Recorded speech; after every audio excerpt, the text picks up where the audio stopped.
before we turn to sorting, we need to first make sure we understand how PuppyCatDog is going to work moving forwards for larger n. So the question is, how many questions do you need to definitively solve the generalized PuppyCatDog problem for n items? So n equals 4 would be the version from the previous page, and now we're imagining we go up to arbitrary n. And I'd like you to give your answer in big omega notation. And a hint, for n equals 4, we said the answer was 5 based on this argument. The decision tree needs 4 factorial, or 24 leaves, so we need log 24 rounded up levels, or 5.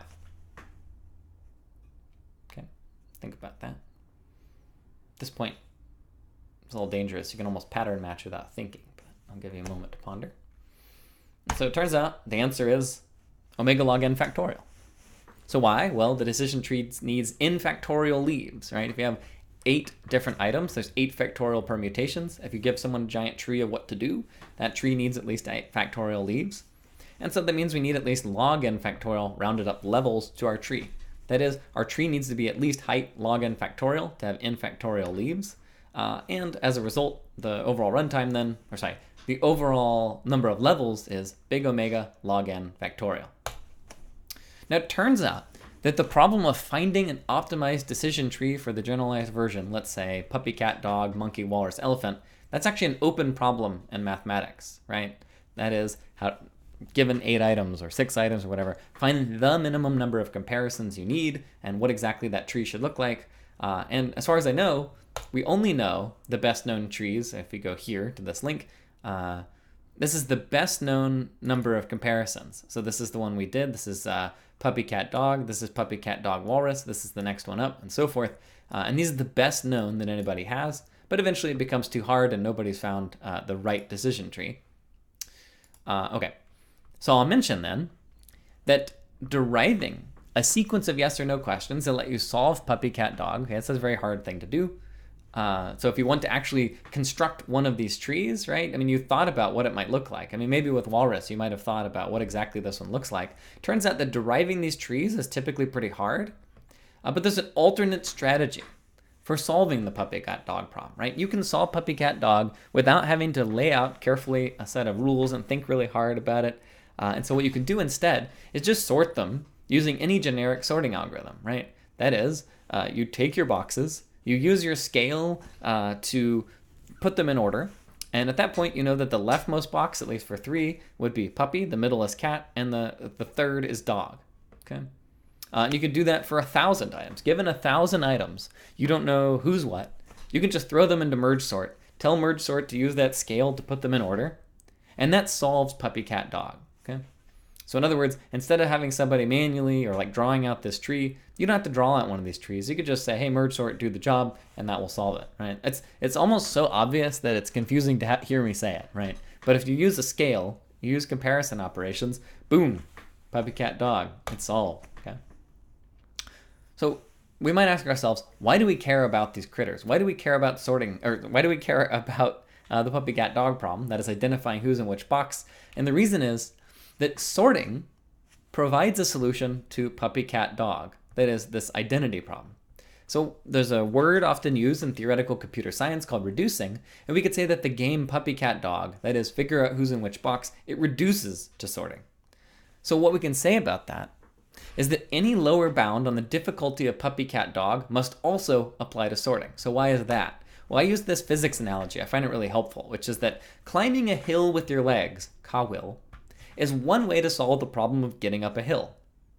So in physics, right, we know because of the idea of conservation of energy that any lower bound on the energy needed to get up a hill must also apply to climbing up a hill with your legs. You could take an airplane, you could drive, you could use a catapult, but regardless of what you try, it's going to take at least mgh energy to climb the hill.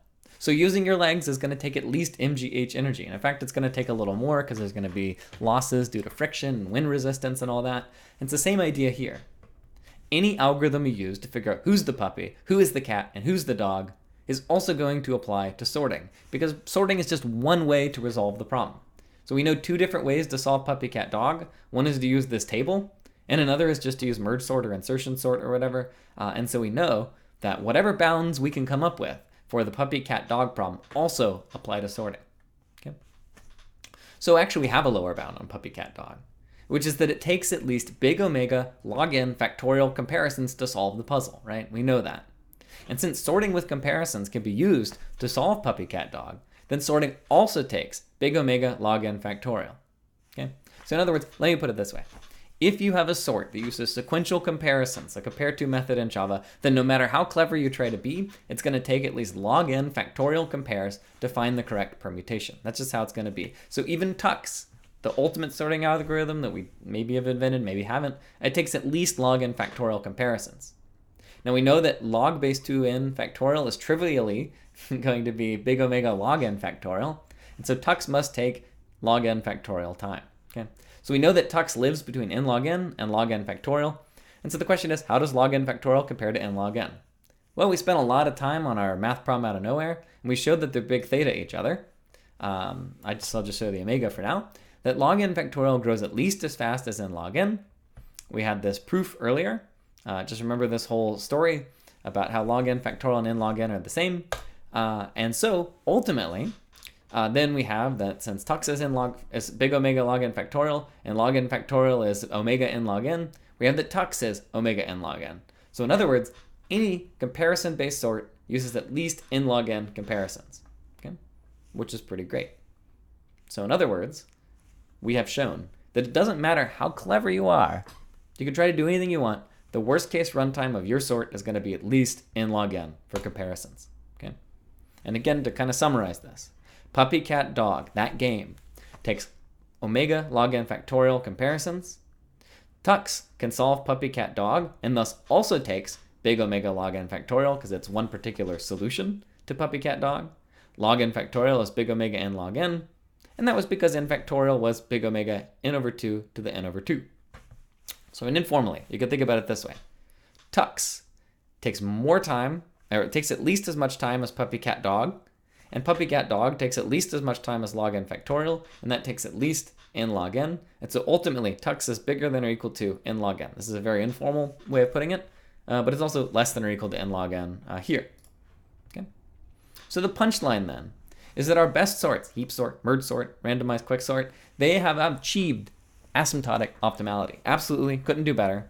And it's mathematically impossible to sort using fewer comparisons. Now, again, this is only expected, but it's pretty much safe. Okay. Now, the bet's off if you do something like, oh, well, imagine we can perform an infinite number of comparisons in parallel somehow. In that case, well, whatever. It's constant time to sort anything because you have an infinite number of comparisons at once. But if we're taking sequential comparisons, you can't do any better than n log n. Okay. Let's see. Nope. All right, I already showed that, so I don't want to do it now. So I guess I thought I had a spoiler slide on the next slide, which I apparently don't, which is that the next lecture then, right? Now that we've done all that, what we're going to do is show that we can actually do better than n log n as long as we simply avoid the messy nature of, or the messy operation known as comparison. So if we don't compare, we can do better for sorting, and that'll be a little strange, and that'll be next lecture.